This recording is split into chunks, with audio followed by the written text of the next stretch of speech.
Friends, ये जो vacancies ये institute of human behaviour and allied science में यानी IHBS में निकली हुई है। यहाँ पे इन्होंने बताया कि कौन कौन सी वैकेंसीज रहेगी। ये जो रिक्वायरमेंट नोटिस बताया हुआ है और इसका यहाँ पे इन्होंने एडवर्टीजमेंट नंबर दिया हुआ है। और ये जो वैकेंसीज इन्होंने बताई है डेपुटेशन एंड कॉन्ट्रैक्ट बेसिस पे, यहाँ पे इन्होंने इसकी डिटेल्स दे रखी है कि क्या क्या रहेगी। जैसे यहाँ पे इन्होंने दे रखी है 1 से लेके जो 7 तक है सारी डेपुटेशन पे है। देन यहाँ पे इन्होंने दे रखी है, यहाँ पे इसके बाद की जो रेस्ट है यहाँ पे दे रखी है जो 22 तक है ये सारी कॉन्ट्रैक्टर पर है। देन ड्राइवर वाले दे रखी है MMHU project on contract basis पे रहेगी। यहाँ पे इन्होंने दे रखा कौन कौन सी मतलब आगे, जैसे यहाँ पे दे रखे पोस्ट अप्लाइड फॉर, यहाँ पे इन्होंने PWD BD कैटेगरी का दे रखे है। इंस्ट्रक्शंस दे रखे, इनके बारे में बाद में बात करेंगे। आगे इन्होंने यहाँ पे डिटेलिंग में दिया हुआ है कि कौन कौन सी कैटेगरी में कितनी वैकेंसीज रहेगी। देन क्या कि application duly along with the जो भी नेसेसरी डॉक्यूमेंट है सच एज अटेस्टेड कॉपीज रहेंगी आपकी photo copies of ACR and APCR अगर आप लिखा है for the last 5 year and vigilance clearance and integrity certificate in original must be enclose with the application. अगर आप लिखा है कि 1 से लेके 7 तक की किसी भी पोस्ट के लिए अप्लाई कर रहे हैं, कैंडिडेट ने लिखा है कि जो भी इन्होंने प्रिपेयर्ड फॉर्मेट बताया हुआ है वही इन्होंने सेंड करना है विद फोटोग्राफर जो भी आपके डॉक्यूमेंट रहेंगे, जैसे कि आपका educational qualification, experience certificate and bank draft. और इसके लगे कि SC ST एंड PWD वालों को कोई भी फीस पे नहीं करनी है। जो आपको बनाना होगा डायरेक्टर IHBS दिल्ली फॉर, यहाँ पे लिखा है कि 1000 के लिए फॉर द एबव पोस्ट जो 1 से लेके 3 तक की है सीरियल नंबर में। तो यहाँ पे इन्होंने अलग अलग दे रखा है, जो 1 से लेके 3 तक है उनके लिए अलग दे रखा है, और जो यहाँ पे 4 से लेके 5 तक है उनको 500 है, और जो 8 से लेके 14 है उनको 250 एंड यहाँ पे लिखा है जो 6 से लेके 7 तक है उनकी अलग है। तो आपने यहाँ पे देख लेनी है कि क्या क्या रहेगी। देन यहाँ लिखा है कि कोई भी कैंडिडेट ने अगर पहले अप्लाई किया हुआ फाइनेंस एडवाइजर या चीफ एग्जीक्यूटिव ऑफिसर या एग्जीक्यूटिव इंजीनियर इन रिस्पांस इंस्टीट्यूट अर्लियर एडवर्टीजमेंट जो यहाँ पे पब्लिश हुई थी, तो उनके जो एप्लीकेशन है फॉरवर्ड कर दिए गए हैं। देन नेक्स्ट लिखा है कि अगर आप यह एक जैसे इन्होंने क्या डेपुटेशन के लिए बता रखी है कि अगर आप 1 से लेकर 7 तक किसी भी सीरियल नंबर में किसी पोस्ट के लिए अप्लाई कर रहे हैं तो ये डेपुटेशन बेसिस पे है। यहाँ पे लिखा है कि अगर आपको इसकी रिगार्डिंग पूरी जानकारी चाहिए तो आप इसके ऑफिशियल वेबसाइट पर विजिट कर सकते हैं रिगार्डिंग यानी क्वालिफिकेशन, एक्सपीरियंस एंड एज, जो पे स्केल वगैरह जो भी चाहिए होगा। और जो भी शॉर्ट लिस्टेड कैंडिडेट होंगे यानी कॉन्टैक्ट बेसिस पे उनको जो इसकी जो भी जानकारी है इसकी ऑफिशियल वेबसाइट पे आ जाएगी। मेरिट लिस्ट है और जो आपकी एप्लीकेशन की लास्ट डेट है यहाँ पे दे रखी है 29 अप्रैल 2022 है। यहाँ पे इन्होंने पूरी डिटेल्स दे रखी है कि कौन कौन सी रहेगी। जैसे यहाँ पे इन्होंने सीरियल नंबर 1 इसके बारे में दे रखा है जो डेपुटेशन पे थी। यहाँ पे दे रखे पोस्ट का नाम है finance adviser chief executive account officer की है। नंबर ऑफ पोस्ट एक ही वैकेंसीज है। पे मैट्रिक्स लेवल 13 का रहेगा, यहाँ पे आपने देख लेना है। देन मोड ऑफ रिक्वायरमेंट है ऑन डेपुटेशन बेसिस पे रहेगा। एलिजिबिलिटी क्राइटेरिया यही दिया हुआ है कि इन्होंने officer holding post in analogue scale या फिर working in government of NCT of Delhi, government of India या फिर किसी अदर इंस्टीट्यूशन में।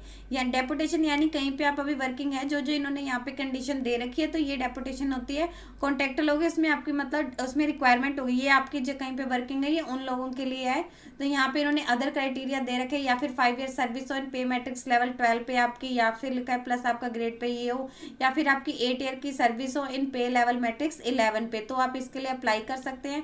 देन नेक्स्ट दे रखी है सीरियल नंबर 2 की नेम ऑफ पोस्ट है project engineer and superintending engineer की, एक ही वैकेंसीज है। लेवल 12 का आपका पे स्केल रहेगा, ये भी डेपुटेशन बेसिस पे रहेगी। एलिजिबिलिटी क्राइटेरिया इन्होंने मांगा हुआ कि डिग्री इन इंजीनियरिंग होनी चाहिए किसी भी रिकॉग्नाइज्ड यूनिवर्सिटी से। सेकंड आपका जो है 5 ईयर का एक्सपीरियंस होना चाहिए executive engineer scale in pay matrix 11 का। देन नेक्स्ट इन्होंने दे रखी है थर्ड की नेम ऑफ पोस्ट है एग्जीक्यूटिव इंजीनियर सिविल की, एक ही वैकेंसीज है। पे मैट्रिक्स आपका रहेगा लेवल 11 का। रिक्वायरमेंट आपकी जो 1 से लेकर 7 तक इन्होंने सीरियल नंबर बता रखे वो सारे डेपुटेशन बेसिस पे। इसमें भी इन्होंने मांगा हुआ एलिजिबिलिटी क्राइटेरिया में डिग्री होनी चाहिए सिविल इंजीनियर में किसी भी रिकॉग्नाइज्ड यूनिवर्सिटी से।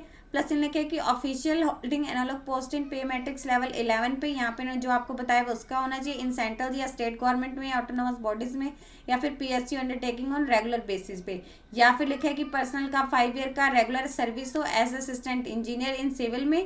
नेक्स्ट इन्होंने दे रखी है सीरियल नंबर 4 में असिस्टेंट ट्यूटर की, एक ही वैकेंसीज है। लेवल 8 का आपका पे स्केल रहेगा डेपुटेशन बेसिस पे। यहाँ पे दे रखा है eligibility criteria person holding analogue post on regular basis in government hospital या मेडिकल इंस्टीट्यूशन या मेडिकल कॉलेज ऑफ सेंट्रल या स्टेट या government of NCT of Delhi, preferable from government of NCT of Delhi का। देन यहाँ पे 5th में दे रखा है मेडिकल रिकॉर्ड ऑफिसर की टोटल 2 वैकेंसीज है। सैलरी आपकी लेवल 7 की रहेगी।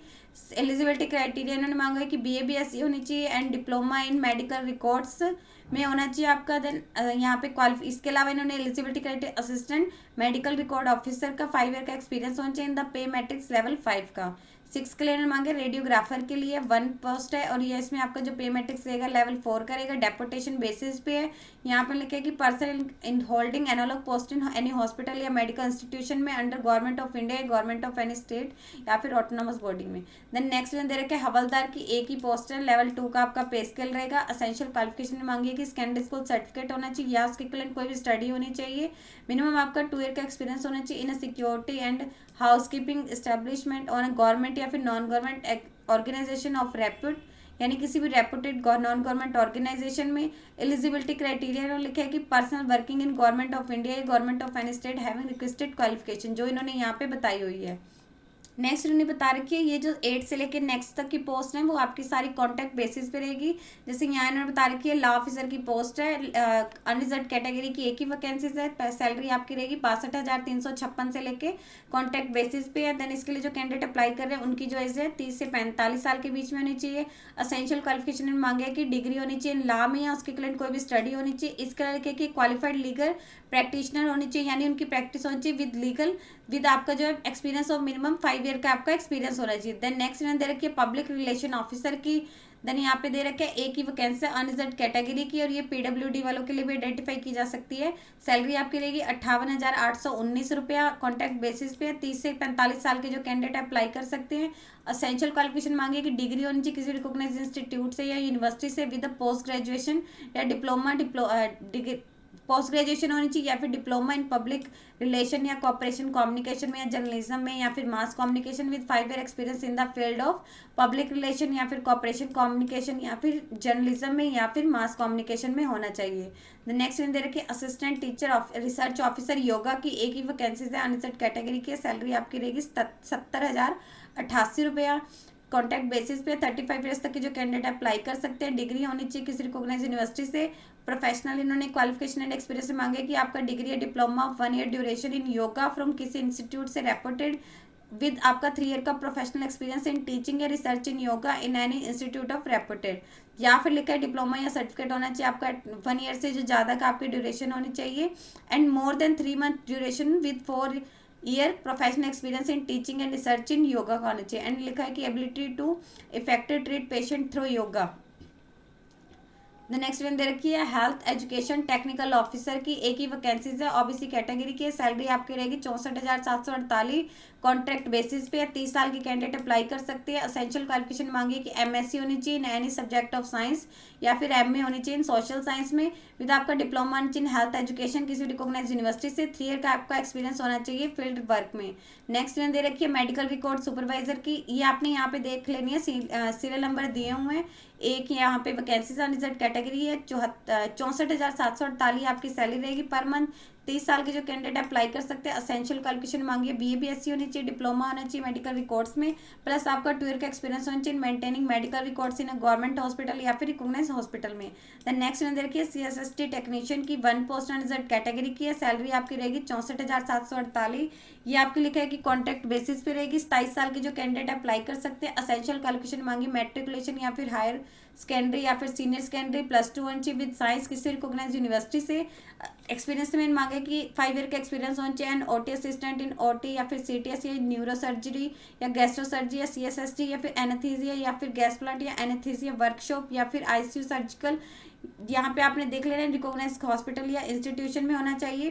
देन नेक्स्ट में देख स्टैटिस्टिकल असिस्टेंट की 1 पोस्ट अनरिजर्व कैटेगरी की। सैलरी आपकी रहेगी 76,376 रुपया कॉन्ट्रैक्ट बेसिस पे। 30 साल से ज़्यादा कैंडिडेट की एज नहीं होनी चाहिए।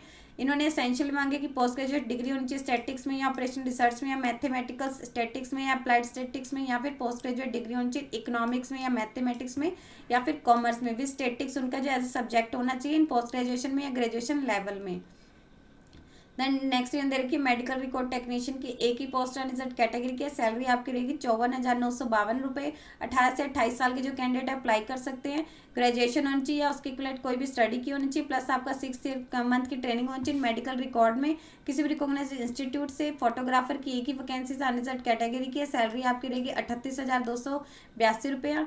28 साल के जो कैंडिडेट अप्लाई कर सकते हैं, असेंशियल क्वालिफिकेशन मांगे कि 12th होनी चाहिए किसी रिकॉग्नाइज्ड इंस्टीट्यूट से, या फिर प्लस आपका थिएटर का एक्सपीरियंस होना चाहिए dark room technology laboratory work में या फिर मेडिकल फोटोग्राफी में, या फिर लिखे कि बीएससी होनी चाहिए किसी रिकॉग्नाइज्ड यूनिवर्सिटी से, प्लस आपका 2 ईयर का एक्सपीरियंस होना चाहिए डार्क रूम फोटोग्राफी लेबोरेटरी में या फिर आपका मेडिकल फोटोग्राफी में।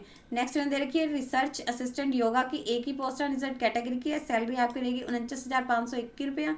30 साल के जो कैंडिडेट अप्लाई कर सकते हैं, असेंशियल क्वालिफिकेशन मांगे डिग्री होनी चाहिए किसी रिकॉग्नाइज्ड यूनिवर्सिटी से, प्रोफेशनल में इन्होंने मांगे कि सर्टिफिकेट इन योगा किसी भी रेपुटेड इंस्टीट्यूट से, मिनिमम आपका 3 मंथ की ड्यूरेशन विद एटलीस्ट 1 ईयर की आपका जो एक्सपीरियंस होना चाहिए एज ए योगा टीचर या इंस्ट्रक्टर या फिर रिसर्चर का। डिजायरेबल में मांगा है कि इंग्लिश हिंदी या संस्कृत में आपकी प्रोफिशिएंसी होनी चाहिए। देन नेक्स्ट में देखिए डाटा एंट्री ऑपरेटर की एक ही वैकेंसी है, सैलरी आपकी रहेगी 33,405 रुपया। इसमें लिखा है कि 27 साल के जो कैंडिडेट अप्लाई कर सकते हैं, graduation on chip with certificate data entry operator, minimum आपकी जो स्पीड है 10,000 लिखे कि कीज पर आवर की होनी चाहिए। इसके अलावा जो आपको माइक्रो कंप्यूटर एप्लीकेशन है उनकी नॉलेज होनी चाहिए।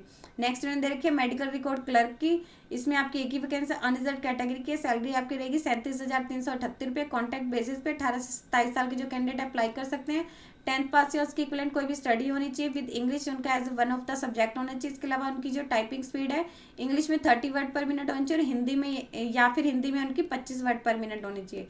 द नेक्स्ट में दे रखिए टेलीफोन ऑपरेटर की 3 वैकेंसीज है, 2 अनरिजर्व की एंड 1 ओबीसी की है। 26,069 उनकी सैलरी रहेगी। कॉन्ट्रैक्ट बेसिस पे 25 साल के जो कैंडिडेट अप्लाई कर सकते हैं, मेट्रिकुलेशन या उसके इक्विवेलेंट कोई भी स्टडी होनी चाहिए किसी रिकॉग्नाइज्ड यूनिवर्सिटी से।